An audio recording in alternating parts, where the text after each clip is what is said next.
story that hits close to home for a lot of us. Gun violence in Cleveland. It is a major problem, with the city seeing a 64% increase in gun crimes during the first 3 quarters of last year compared to 2019.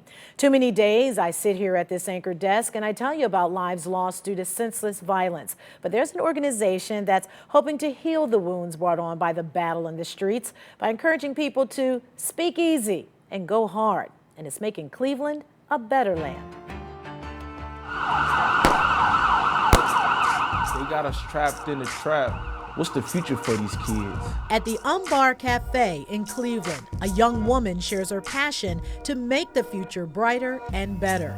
LJM is the founder of Speakezie-Go Hard, birthed out of her personal experience with gun violence. I lost my best friend from kindergarten, Sierra East, to gun violence back in 2018. And because I lost her, I experienced that trauma, right? And the thing is like once all of the hype on social media goes away, because everyone wants to be in your business, once the cameras go away, the police go away, and like once real life sets in, right? How do you adjust? So Speakeasy took that on after her death, and we became an entity that provides conflict resolution to victims of violence through the use of art therapy. In layman's terms, we're trauma relief for the soul. The purpose of the gatherings is to help people target their trauma and heal from it. Poetry, rap, visual arts, all tools for the emotionally wounded. People are hurt. A lot of people think gun violence, oh, someone died and it's over. But that's not the case. There are so many people in Cleveland walking around right now with bullets inside of them, like they're mangled and they have these scars and the trauma that they can't deal with. I know they asking what I've been through. Tell them boys plenty. I used to load it up and dump it till the clip empty. People like Cam, who did 6 years behind bars for gun violence and now participates in speakeasy events to let young people know guns are not the way to go.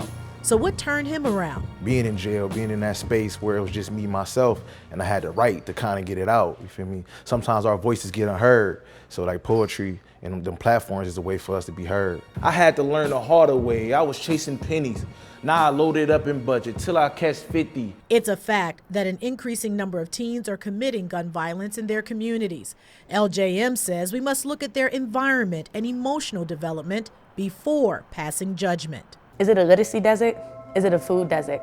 Does it suffer from the digital divide? Have they lost aunts and uncles and friends around them? So somewhere in their head, they're seeing this volatile actions happen, so now they're thinking that this is normal? I don't plan on being a Band-Aid to a gunshot wound. Speakeasy is that in-depth surgery that's really gonna go in and help your soul heal so you can be whole.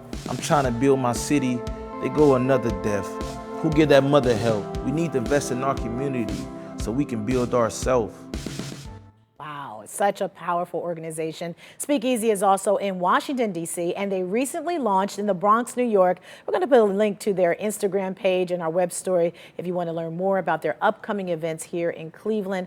Just such a great, I can tell you, the energy from LJM, her passion, her conviction. She took trauma and she's making a difference, so she's trying to make it positive, and so I celebrate that. Just listening to her speak, she speaks like in a pattern that is like poetry. Oh yeah, you feel it when you're with her. You can feel her. She's so genuine and authentic, and she really wants to turn this thing around and make gun violence a public health issue, not just a crime. It's people like her that are the change makers. Thanks for highlighting that story, Janita.